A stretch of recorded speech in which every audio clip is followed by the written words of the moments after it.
السلام عليكم ورحمة الله وبركاته. قناة الدكتور أحمد عبد اللطيف الطبية، صحتك تهمنا. هنتكلم النهاردة عن موضوع الحلبة والحلبة المستنبتة. فوائد الحلبة بالنسبة لمريض السكري، بالنسبة للقلب والأوعية الدموية، وبالنسبة للضغط، بالنسبة للكبد والديتوكسيكيشن بتاع الكبد، ومهم جدا ده. مهمة جدا للجهاز الهضمي، مهمة للكلى، مهمة للبشرة، مهمة للشعر. ليها فوائد خاصة للرجال وليها فوائد خاصة بالسيدات. والوزن فيه ممكن تستخدم للتسمين أو ممكن تستخدم للتخسيس. بعد كده هنتكلم عن أضرار الحلبة، خصوصا لو اتخذت بكميات كبيرة، والمحاذير لمين اللي يتجنبها أو ياخد باله منها، وإزاي في الآخر نحن نتخلص من الريحة بتاعة الحلبة. وبعدين ازاي نعمل استنبات للحلبة، وايه تأثيرها على القيمة الغذائية للحلبة نفسها، وفوائد الحلبة المستنبتة ديت بالنسبة برضك للجهاز الهضمي، بالنسبة لمرضى السكر، بالنسبة للتحكم في الوزن، بالنسبة للقلب والشرايين، بالنسبة للبشرة والشعر، بالنسبة للمفاصل، بالنسبة للالتهابات، وفوائد المكونات بتاعتها واستخداماتها، وايه اضرار الحلبة المستنبتة. نرجو في البداية لما عملش اشتراك في القناة رجاء يعمل اشتراك، ولو عجبكم الفيديو اعملوا لايك جميل وشيروه لاكتر عدد من حبايبكم واصحابكم وجروباتكم، وضغطوا على زر الجرس وتقطع كل توصلكم كل اشعارات.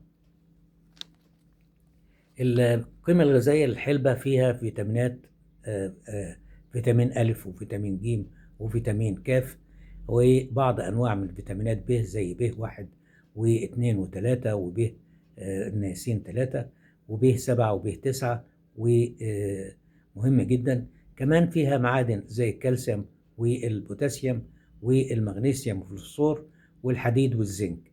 كمان فيها ألياف، وفيها بعض أنواع من الأحماض الأمينية زي التريبتوفان والكالاليسين، وليها سعرات حرارية قليلة، وفيها كربوهيدرات ومركبات مفيدة للجسم كمان زي الكولين وزي الإنوزيتول. الفوائد بتاعت الحلبة نفسها، أول حاجة بالنسبة لمرضى السكري التحكم في مستوى السكر بتاع الدم. فهي غنية بالألياف زي جلاكتو منان. فالجلاكتومانان بتحسن وظائف الانسولين، وبتقلل من مقاومة الانسولين، وبتعمل بطء لامتصاص السكر في الأمعاء. فلما نيجي نشرب كوباية حلبة كل يوم. تاني حاجة فوائدها بالنسبة للقلب والأوعية الدموية. بالنسبة للألياف فبتخفض مستويات الكوليسترول الكلي والكوليسترول الضار اللي بيقل والدهون الثلاثية، ولأنها بتحتوي كمان على مادة السابونين اللي هي بتمنع امتصاص الكوليسترول والدهون الثلاثية والتراجليسيرايد من الجهاز الهضمي.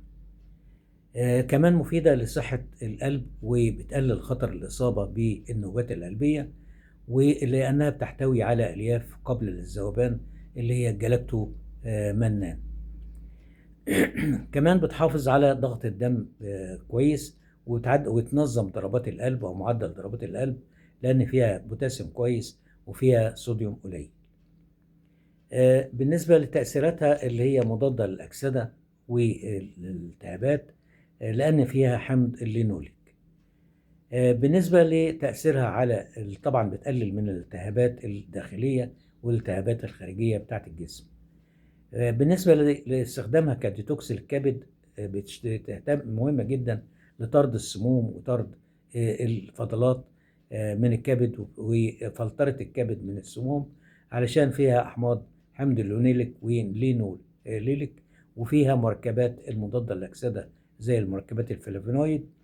في استخدامها كديتوكس بناخد 7 حبات حلبة على كاس مية على الريق، ويوميا ناخدها لمدة شهر. هتعمل لنا تحسن في او في تعمل لنا ديتوكس يعني للكبد.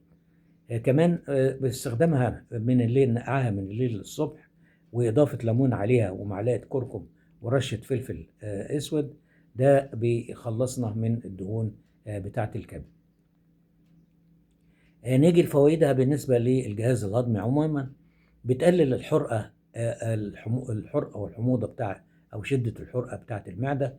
بتحمي بطانة الأمعاء من الالتهابات، وبتحسن الهضم وبتمنع عسر الهضم، وبتحسن امتصاص المعادن والفيتامينات، وبتحفز الإنزيمات الهضمة، وبتمنع لنا الإمساك لأنها غنية بالصمغ والألياف، فبتعمل كملين للأمعاء.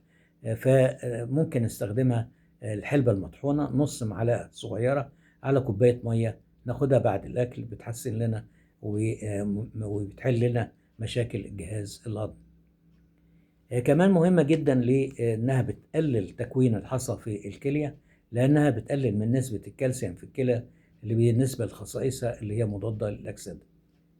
مهمة جدا للبشرة والشعر. بالنسبة للبشرة تعمل ترطيب ونعومة ومرونة للبشرة، لأنها بتحتوي على بوتاسيوم وتحتوي على كاروتين.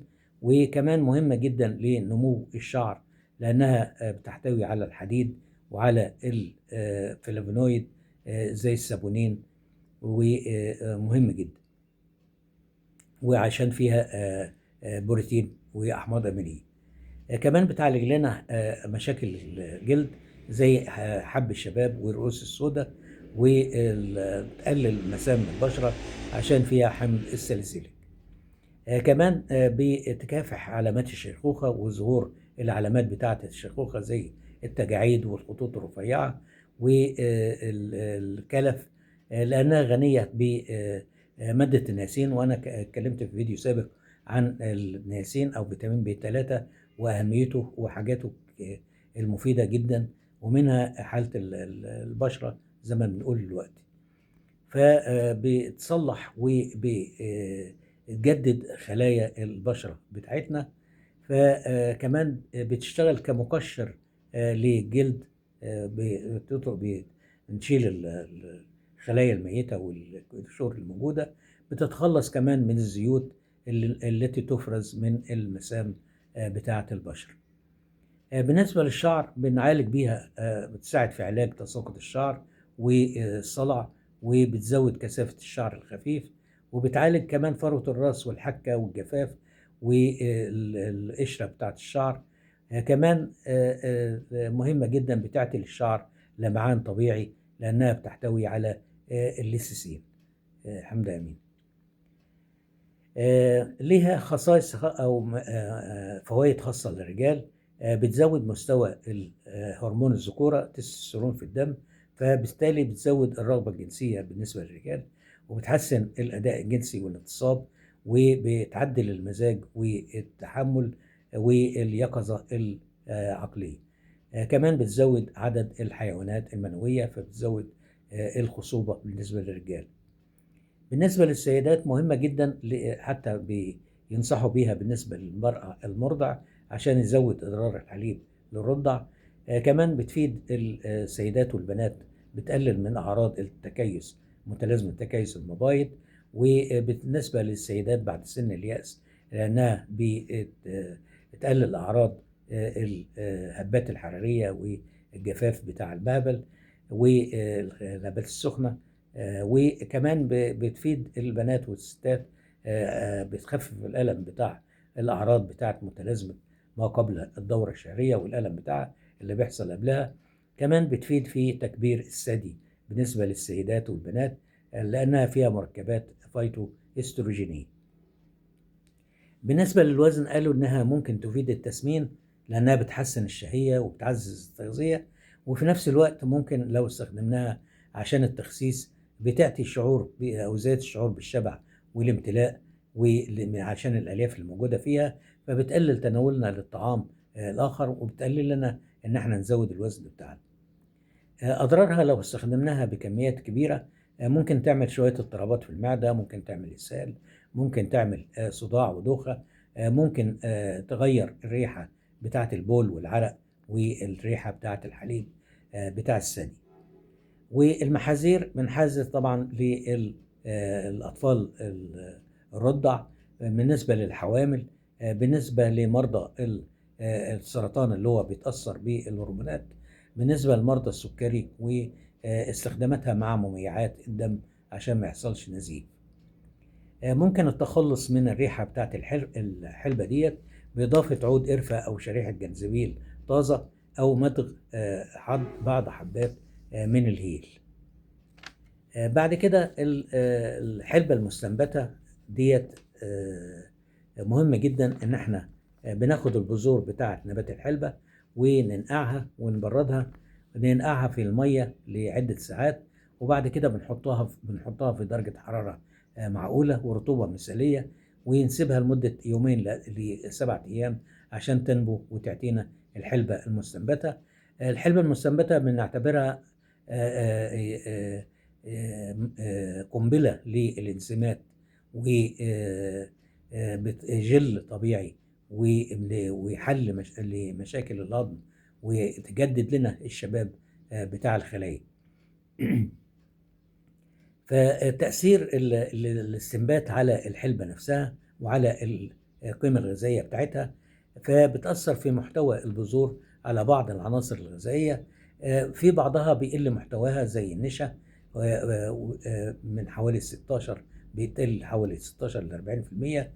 كمان ممكن بيقل كمية السكريات اللي فيها. الدهون ما بتتغيرش نسبتها وقيمتها، لكن بيزيد مستوى الفيتامين سي، وبيزيد مستوى الأملاح زي الكالسيوم والمنجنيز والزنك، وبينخفض محتواها من البوتاسيوم والحديد، وما بيتغيرش مستوى المغنيسيوم والنحاس، وبتزيد كمان نشاط مضادات الأكسدة اللي موجودة فيه.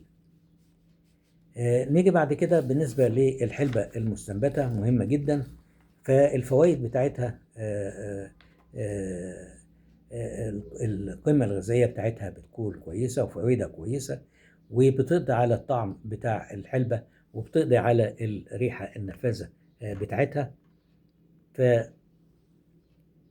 الاستنبات بتاع الحلبة بيغير شكلها، كمان بيكسر مثبطات الانزيمات اللي بتبقى موجودة، وبيقلل حمض الفيتك اللي بيعيق امتصاص المعادن لما نيجي ناكلها. فمهم ان لما نعمل لها استنبات بتبقى الفيتامينات والمعادن والبروتين ومضادات الاكسده والالياف كلها تبقى كويسه وسهله للهضم، وتسهل على الجسم الامتصاص بتاعها، وبيبقى عندها درجات التوافر الحيوي كويسه. فممكن نستخدمها في السلطات، في وجبه خفيفه، او في العصاير عشان نزود قيمتها الغذائيه. من ضمن الفوائد بتاعتها بالنسبة للسكر ومريض السكري، بتنظم مستويات سكر الدم بكفاءة كويسة، لأنها بتحتوي على نسبة عالية من الألياف زي الجلاكتوفانان والأحماض الأمينية اللي بتحفز إنتاج الأنسولين وتحفز إنتاجه ببطء، وبتمنع الارتفاع المفاجئ في سكر الدم وتحسن حساسية الأنسولين، فمهمة جدا. بتعطينا طاقة مستدامة. تاني حاجة بالنسبة للهضم، بتتحول إلى إنزيمات هاضمة طبيعية مع الألياف، فبتعزز صحة البكتيريا الحية في الأمعاء اللي هو الميكروبيوم، فبتحسن الهضم، بتقضي على مشاكل النفخة والانتفاخات وعسر الهضم، وبتنظم حركة الأمعاء وبتمنع الإمساك. كمان لها خصائص مضادة للميكروبات، فممكن تساعد في القضاء على الجرثومة بتاعة المعدة. فمهمة جدا كمان بالنسبة للقلب والشرايين، بتخفض مستويات الكوليسترول الضار والترايجليسرايد الدهون الثلاثية، وبالنسبة ليها بوتاسيوم وألياف قابلة للذوبان، فبتدعم صحة الأوعية الدموية وتحسن الدورة الدموية، وبتقلل الالتهابات اللي بتحصل في الأوعية الدموية، عشان كمان فيها مضادات الأكسدة والمعادن اللي موجودة. كمان فيها مضادات أكسدة مضاعفة، لأن الاستنبات بتاعها بيزود مستويات الحمض بتاع فيتامين ج اللي هو أقوى مضاد أكسدة، وبيعمل درع بيحارب الجذور الحرة ويقلل الالتهابات ويأخر الشيخوخة بتاعة الخلايا. كمان مهمة للبشرة والشعر، بيعطينا بشرة مشرقة وشعر قوي عشان غنية بمضادات الأكسدة وبالحديد وبالبروتين وبفيتامينات ب المركبة، فبتبقى بتعطي غذاء للشعرة والبصيلة بتاعة الشعر، وبتعزز نموها وتطورها وكبرها، وبتمنح البشرة النضارة الطبيعية، وتحسن الدورة الدموية، وبتعطي مظهر صحي، وبتقلل علامات الشيخوخة. كمان بالنسبة ليها بتفقد التعرق، بتفقد المرارة بتاعتها، وبتكتسب طعم منعش ومقرمش بيشبه طعم البسلة الخضراء، وما بتسببش ظهور الريحة المعتادة بتاعة الحلبة في التعرق. كمان لها خصائص مضادة للالتهابات، فمهمة جدا، بتخفف الآلام بتاعة المفاصل، وبتقلل التورم بتاعها، وبتدير حالات الالتهابات المزمنة. كمان فيها بروتين بيبني ويصلح الأنسجة ويدعم جهاز المناعة. فيها حديد بيقوي الدم ويرفع نسبة الأكسجين وبيقلل الأنيميا. كمان فيها مضادات أكسدة قوية بتعزز إنتاج الكولاجين، غير المناعة القوية تعززها. كمان فيها مغنيسيوم ضروري لوظائف الأعصاب والعضلات وتنظم ضغط الدم. كمان بتدعم صحة القلب، وبتحافظ على توازن السوائل. بالنسبة لاستخداماتها، ممكن نضيف حفنة منها للسلطة أو السندوتشات أو العصاير الخضراء. هي تعتبر صيدلية كويسة جدا وطبيعية، وصيدلية متكاملة. بالنسبة للحلبة المستنبتة، الأضرار بتاعتها ممكن لو زرعت في ظروف مش كويسة، يعني ظروف دافية ورطبة، ممكن تكون بيئة مناسبة لنمو بعض أنواع من البكتيريا، زي البكتيريا السالمونيلا، والبكتيريا الإشيريشيا كولاي أو الإيكولاي، وبكتيريا الإستيريا. فممكن تسبب عند تناولها التسمم الغذائي، اللي هو بيبقى حمى وتقلصات في البطن وإسهال ومشاكل، وبتبدأ الأعراض بعد 12 ل 72 ساعة من أكلها. فالحل إن احنا نحافظ على البراعم ديت، بنحطها في الثلاجة الأول، وكمان بنطهيها قبل الأكل، خصوصا للناس المعرضين للمشاكل زي الأطفال وزي كبار السن والحوامل والأشخاص اللي عندهم ضعف في الجهاز المناعي. بكده يكون وصلنا لنهاية الفيديو بتاعنا. نرجو في النهاية اللي ما عملش اشتراك في القناة رجاء يعمل اشتراك، ولو عجبكم الفيديو اعمل لايك جميل، وشيروه لأكثر عدد من حبايبكم واصحابكم وجروباتكم، واكتبوا لنا في التعليقات الأسئلة اللي عاوزين نجاوب عليها، ونتمنى الصحة والعافية للجميع، والسلام عليكم.